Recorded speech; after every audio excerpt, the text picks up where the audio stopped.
Di kula terangno nggih cara madzhab Abu Hanifah, banyu iku ora iso najis. Wis pokoke banyu iku nyucekno, dadi ora iso napa? Najis. Tapi kalau dalam madzhab Syafi'i itu air yang tidak sampai 2 kolah. 2 kolah niku ukuran 1/4 itu sekira-kira 1 meter persegi.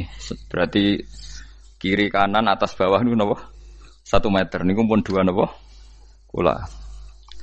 Niku nak cari Imam Syafi'i, jika air sebelum 2 kula itu kena najis sedikit rubah atau tidak rubah najis, nggih. Tapi kalau terlalu banyak, meskipun kena macam-macam tidak nopo, tidak najis. Terus ila mata ghayyara kecuali yang rubah. Di misalnya ada limbah, ada kubangan besar gitu yang beribu-ribu liter, tapi kok warnanya sudah warna coklat, ya kayak tinja macam-macam itu dihukumi nopo? Najis. Tapi wis macam-macam malah mazhab dalam air itu. Tapi saya pastikan itu mazhab ulama. Saya pastikan itu mazhab ulama. Kalau teks hadisnya begini nih. Monggo nak jenengan ape latihan ijtihad. Engko menyesatkan ya ora apa-apa, sementing ini latihan. Jadi di Madinah, ini hadis di Musnad Ahmad. Di Madinah itu ada sumur, bukan sungai loh. Saya ulang lagi sumur, bukan sungai. Kalau sungai itu konotasinya kan luas, panjang, mengalir. Ini sumur, bener-bener apa? Sumur. Sumur, ya gedene sumur enggak sepiro. Nabi itu wudu di situ, terus diingatkan ya Rasulullah, itu sumur dulu zaman sebelum engkau datang, sebelum ada Islam di sini, dipakai pembuangan jifah, batang anjing, dan nyuwun sewu kotoran orang haid. Ya kotoran orang haid. Terus saat itu Nabi ngendikan alma tahurun la yunajjisuhu syai'un. Kata Nabi, yang namanya air itu menyucikan. Tidak pernah bisa kena najisnya.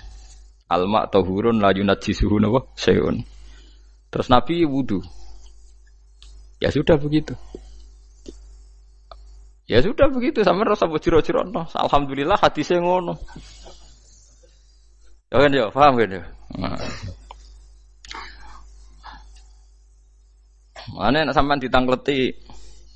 Kulon sering ditanya sama orang-orang Jakarta, "Gus, saya ini punya air langganan PDAM. Itu dikelola dari sungai ini. Padahal sungai ini mulai tinja sampai sapi tank macam-macam ya ke situ semua, Gus. Terus gak baunya karena kaporit. Itu gimana itu, Gus? Suci ndak itu?" Terus saya tanya, "Lah kamu pakai ndak?" "Ya sudah pakai, tapi tetap tanya hukumnya." Itu kan seperti yang di Jakarta itu kan misalnya yang diolah itu kan sungai macam-macam tuh, Gus. Lah itu yang limbah keluarga ya kalau untuk nyuci piring enggak apa-apa. Sapi tank macam-macam kan ke situ juga. Ya kan ya, cara kok istihad ya. Karena kalau menurut Syafi'i 2 kolah pun tidak ada pengaruhnya kalau terlalu banyak apa? Bahan yang apa? Najis, yang limbah itu yang najis. Ya jelas najis ya. Kalau teletong sapi kan ijek ono intikal madhab rausul makul tohir. Kotoran hewan suci itu suci. Masih banyak madhab yang mengatakan bahwa kotoran barang suci itu suci, masih bisa intikal. Kalau kotoran manusia itu lebih kriminal, enggak ada madhabnya itu. Jadi kotorane wedhus iku ana ulama sing darani suci, tapi nek kotorane ruhin gak ono. Nah, itu kan repot. Makanya kata sebagian ahli hadis, sebaiknya hadis itu tidak usah diistihati, pokoknya Nabi ngendikan begitu gitu. Ya sudah orang terus ya sudah begitu. Paham gitu. Terus seperti di sini misalnya yang di sini Gajah Wong itu kan atasannya sana mulai kali Code kan wong macam-macam. Mulai wong buang kotor air besar, air kecil kan lewat semua. Macam-macam. Makanya masalah air itu pokoknya sifatnya air itu ma'an tahura, sifatnya air itu mensucikan. Mensucikan itu 2 dalam mazhab Syafi'i itu. Air dan tanah. Ya, air dan tanah. Terus sama Abu Hanifah ditambah 1. Ini kalau sampean coba tidak apa-apa, api. Makanya kalau ada boto, cara kene apa Mus? Boto ya. Boto bangunan apa? Boto. Itu kan kebanyakan kan kadang kan tipak buahan pletong itu kan ya. Terus dipakai boto. Dicampur-campur, diulet-ulet. Terus dadi napa? foto. Cara madzhab Syafi'i tetap najis, dipakai masjid tidak bisa karena sebagian bahannya dari apa? Najis. Cara madzhab Hanafi suci karena sudah dibakar. Karena api itu termasuk alat mensucikan. Alasannya Imam Abu Hanifah, orang yang fasik-fasik itu nanti disucikan pakai api neraka. Berarti api itu bagian dari alat mensucikan. Jadi misalnya Ruhin mau sholat dibakar, sholat suci itu. Karena api itu mensucikan. Buktinya orang-orang yang masuk neraka nanti sebelum masuk surga harusnya kan disucikan dengan api. Mana ada di neraka disucikan pakai air. Artinya kalau ada batu bata itu yang dipakai dari najis ya kemudian dibakar itu berarti cara mazhab Hanafi suci. Alhamdulillah tuh. Jadi kita bikin masjid nyaman karena bahannya dianggap apa? Suci. Lewat apa? Lewat apa? Api tadi dia dibakar.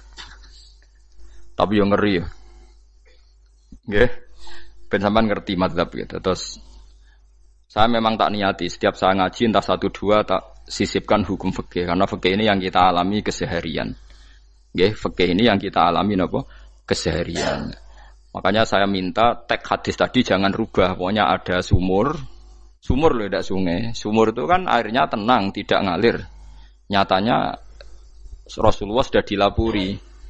Ini batang-batang anjing dan bekas orang-orang haid, kotoran haid itu dibuang di situ ya Rasulullah. Terus Nabi menjawab, alma la yunajjis alma utahurun la yunajjisuhu syai'un. Terus orang-orang Syafi'iyah mentahmilkan dalam bahasa ijtihad itu dianggap itu mungkin sumurnya terlalu besar dan airnya terlalu apa? Banyak sehingga kotoran-kotoran itu tidak merubah warna. Tapi kata yang lain-lain masa yang bener aja gitu, masa banyu diam dimasuki kotoran gitu tidak nopo rubah. Nah itu ya itulah ijtihad. Ijtihad itu ya. Ijtihad itu guyonannya kan gitu. Pendapat saya benar mungkin salah, pendapat Anda salah mungkin apa? Benar. Karena ya sama-sama mirip-mirip itu untuk menganalisis itu. Yang jelas Allah mensifati air itu ma'an tahura, bahwa air itu punya sifat dasar mensucikan. Kaya nek cara kula niku asal tidak terlalu ketok najis ngoten niku. Kaya PDAM ngoten niku ngger gak ambu taek terus gak ambu apa nek suci ngoten mawon. Nek takoki tapi kan asal usulnya di sana najis gini. Asal usul barang kok repot. Kula sering dibantai tiang-tiang sing terlalu napa was-was. Tapi jelas saya tahu sendiri. Sapi teng itu ngalir ke sungai gini-gini saya tahu sendiri. Tak jawab, saya juga tahu sendiri dari langit itu langsung air turun. Jadi artinya kalau dia melihat sisi najis ke sapi teng, kamu melihat sisi dari gunung Merapi, dari langit kan langsung turun. Jadi kalau eling najis ya, tak eling suci ini kata saya gitu. Dia ngilingi yang sisi najisnya dari apa? Limbah apa? Keluarga. Wa anzalna minas sama ma'an tahura. Air itu mensucikan. Nah, terus kedua masalah fikih yang saya jelaskan di sini, tahur itu sifat mubalaghah dalam madhab selain Syafi'i. Saya ulang lagi ya. Kula warai lugat ke. Kalau orang biasa terima kasih disebut syakir, disebut apa? Syakir. Kalau terlalu banyak terima kasih disebut apa? Syakur. Kalau kadang memaafkan disebut ghafir, orang yang memaafkan. Kalau sering memaafkan disebut ghafur. Jadi dalam disiplin lughat kalau wazan fa'ul itu berarti menunjukkan terulang-ulang. Paham nggih Pak? Apa? Terulang-ulang. Sehingga mazhab selain Syafi'i mengatakan air satu ciduk kan ya. Dipakai wudu, setelah itu mustakmalnya dipakai lagi boleh. Mustakmalnya dipakai lagi boleh. Alasannya fa'ul itu mubalaghah gitu loh. Jadi sesuatu yang terulang. Paham nggih? Saya ulang lagi ya. Tohur itu kan wazannya fa'ulan. Tohuran berarti wazannya fa'ulan. Fa'ulan itu berarti ikut wazan mubalaghah. Kalau ghafir mengampuni, kalau ghafur sering mengampuni. Syakir terima kasih, kalau syakur sering terima kasih. Berarti kalau tohir suci, kalau tohur sering mensucikan. Nah, makanya selain Syafi'i mengatakan air asal suci mensucikan dipakai berkali-kali tetap suci mensucikan. Artinya ada mustakmal, ya, ada apa? Tapi kalau dalam mazhab kita kan sekali bekas wudu mustakmal, bekas junub mustakmal karena sudah pernah dipakai sesuci. Nah itu mazhab kita. Madzhab Syafi'i. Sampeyan anut di pokoke kula cerita.